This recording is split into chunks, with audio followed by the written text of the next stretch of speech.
কথা বলবে না, মন দিয়ে শুনবে, কারণ নোবেল প্রাইজটা একবারেই শুনবে এবং একবারেই মনে রাখবে। এই পৃথিবীতে সেইটাই মনে রাখতে পারি একবারে, যদি আমরা সেটা মনে রাখতে চাই। তোমাদের আমি বলেছি, দেখো, আমরা এই পৃথিবীতে সেইটাই মনে রাখতে পারি যেটা আমরা মনে রাখতে চাই, আর এই পৃথিবীতে আমরা সেইটাই মনে রাখতে পারি যেটা আমরা ভুলে যেতে চাই। পৃথিবীতে মানুষের সবচেয়ে ভালো গুণ যে মানুষ মনে রাখতে পারে,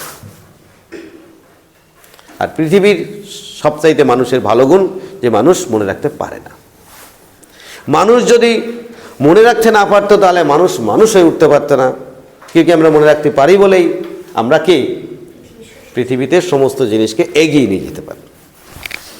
কিন্তু আমাদের আরেকটা মহৎ গুণ, সেটা আমরা ভুলে যেতে পারি। আমরা যদি ভুলে না যেতে পারতাম তাহলে কিন্তু আমরা বেঁচে থাকতে পারতাম না।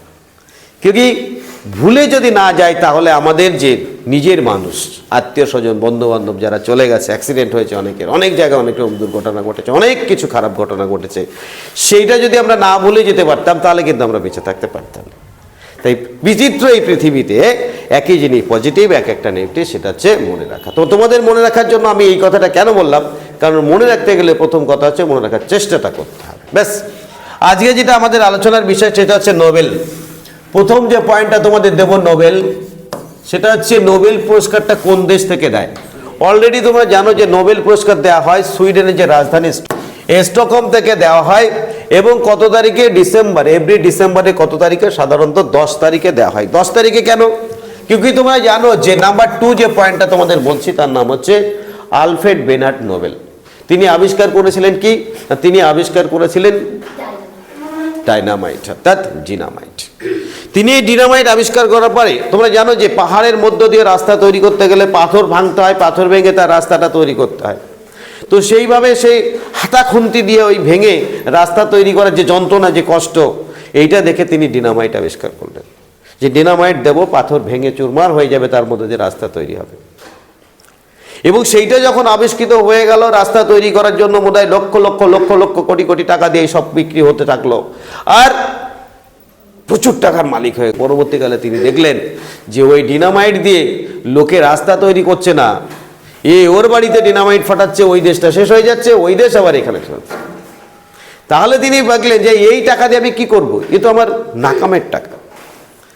সারা জীবন তিনি, তাইকে বলা হতো যে নোবেলকে বলা হতো ইউরোপের সবচাইতে ধনী ভ্যাগাব্যান্ড, দ্য রিচেস্ট ভ্যাগাব্যান্ড, অর্থাৎ তিনি ছিলেন সবচাইতে ধনী ভবঘুরে হয়ে গেছিলেন।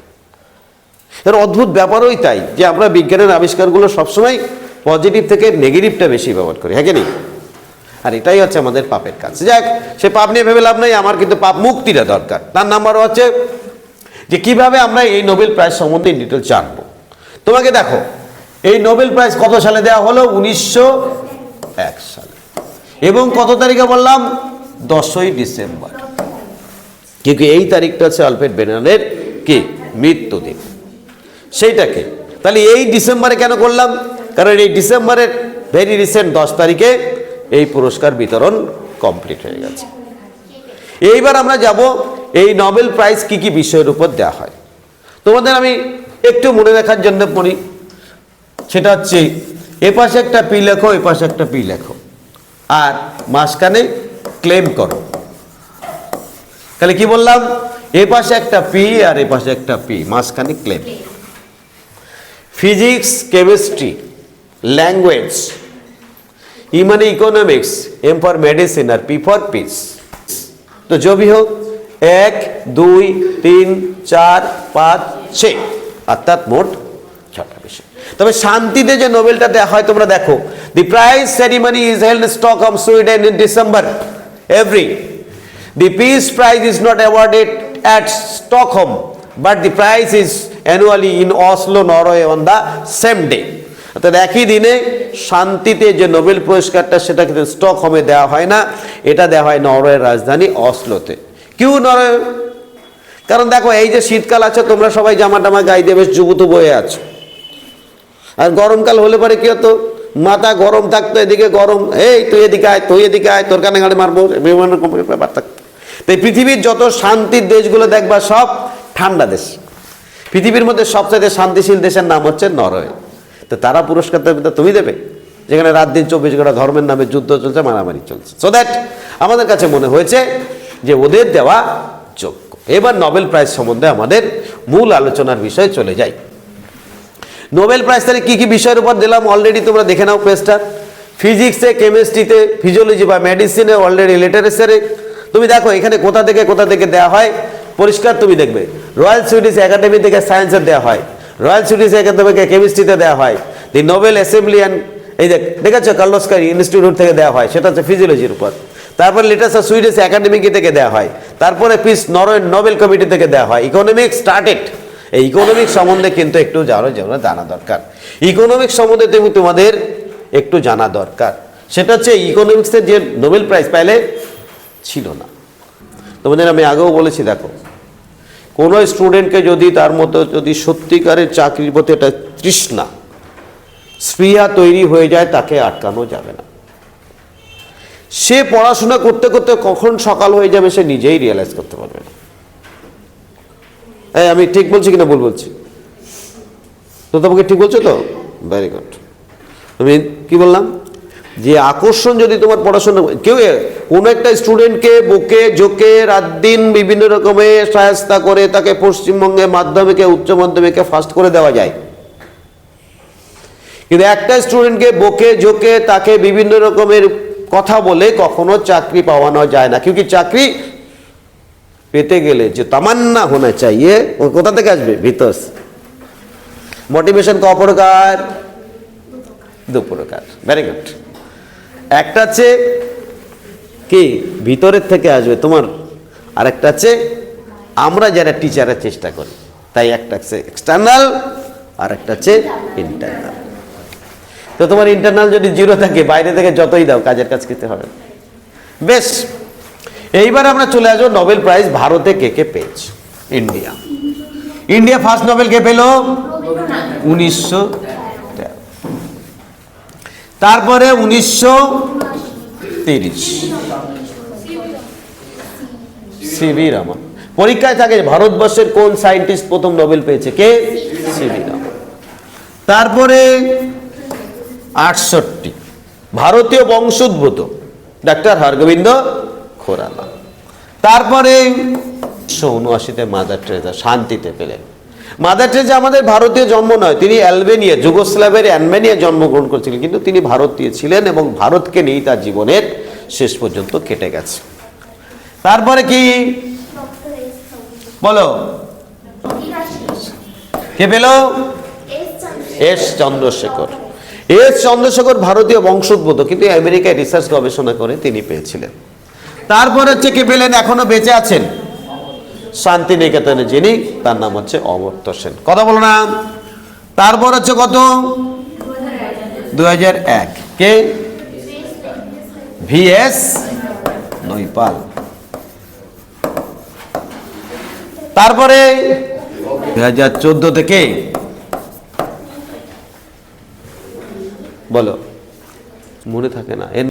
আচ্ছা বলো তো দেখি, কয়েকদিন আগে ভারতবর্ষে এসেছিল ফুটবলার কে? মেসি। মেসিকে তুমি মনে রাখো কেন? ভালো লাগে। কেন ভালো লাগে? ও ভালো খেলে। কেন ভালো খেলে? ভালো খেলে তোমার লাভ কি? ভালো খেলে তোমার লাভ কি? মেসিকে ভালোবেসে তুমি মেসিকে মনে রাখো না, তুমি মনে রাখো তোমার জন্য। কেন? क्योंकि মেসি তোমাকে এন্টারটেইন করে, আর সেই এন্টারটেইনটা তুমি এনজয় করো। তুমি সালমান খানকে কেন মনে রাখো? শাহরুখ খানকে কেন মনে রাখো? রণবীর সিং, রণবীর কাপুর কেন মনে রাখো? তাদের জন্য নেই, এমনিটা কথা। क्योंकि তাদের মনে রাখো তোমার জন্য, क्योंकि তুমি এটা দিয়ে এনজয় করো। তুমি নোবেল প্রাইজ পেল, সারা বিশ্বের কয়েক লক্ষ মানুষকে তিনি খাবার দিলেন।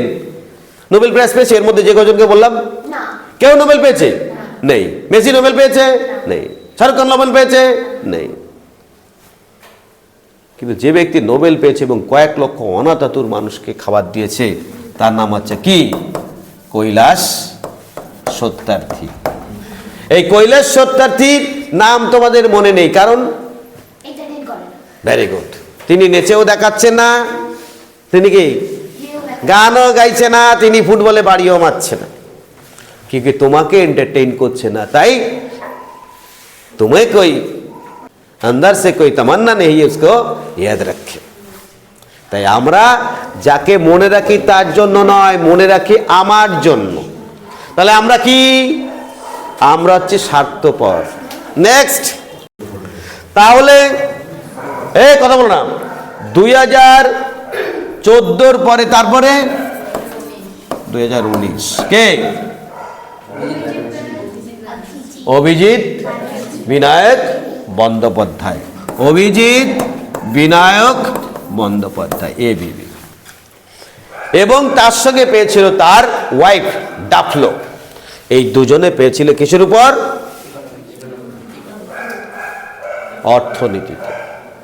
তাহলে আমাদের প্রথম নোবেল প্রাইজ সম্বন্ধে দুটো একটা কোশ্চেন এরপর পর আমি যাব, কিন্তু তোমাদের বলি এরপরে 2025 নোবেল অলরেডি দেওয়া হয়ে গেছে, এবং সেখানে তোমরা জানো একের পর এক নামগুলো আছে, এবং আগামী যে পরীক্ষা 2025-এ কে কে পেয়েছে সে সম্বন্ধে কিন্তু পরীক্ষায় নোবেল প্রাইজ থাকবে। এটা তোমাদের দিয়েও দিয়েছে, কিন্তু তোমাদের দুর্ভাগ্য যে তোমরা পড়ার টাইম পাচ্ছ না। আচ্ছা বেশ, এইবার জানে যে নোবেল পেয়েছে, আগামীকাল আমি তোমাদের টোটাল নোবেল সম্বন্ধে ডিটেলস চাইবো, এবং তোমরা নোবেল প্রাইজ শুরু থেকে শেষ পর্যন্ত ইন ডিটেলস কিন্তু বাড়ি থেকে আসবে, এবং প্রত্যেকে ইন্ডিভিজুয়ালি জিজ্ঞাসা করবো। হ্যাঁ, কালকে নোবেল প্রাইজ টোটাল পড়া থাকবে, এবং 2025-এর যারা নোবেল প্রাইজ পেয়েছে তাদেরও নাম আমি তোমাদের দিয়েছি। যদি না হয় এখনই তোমাদের আমি গ্রুপে দিয়ে দেবো, তোমরা পড়ে মুখস্থ করে আসবে। লাস্ট কয়েকটা কোশ্চেন জিজ্ঞাসা করে আমি চলে যাব। নোবেল পুরস্কার দেওয়ার কথা ছিল গান্ধীজিকে। গান্ধীজি কত সালে মারা গেলেন? ভেরি গুড, বাহ, দেখলে মেয়েটা মনে রেখে বলে দিল। 1948 সালে। 1947-এ স্বাধীনতা পেল, তাই তো? 1947-এ স্বাধীনতা পেল, তারপরে বছরই গান্ধীজি কথা হলো। তাকে নোবেল কমিটি নোবেল না দেওয়া পৃথিবীর ইতিহাসে এক দুঃখের ঘটনা।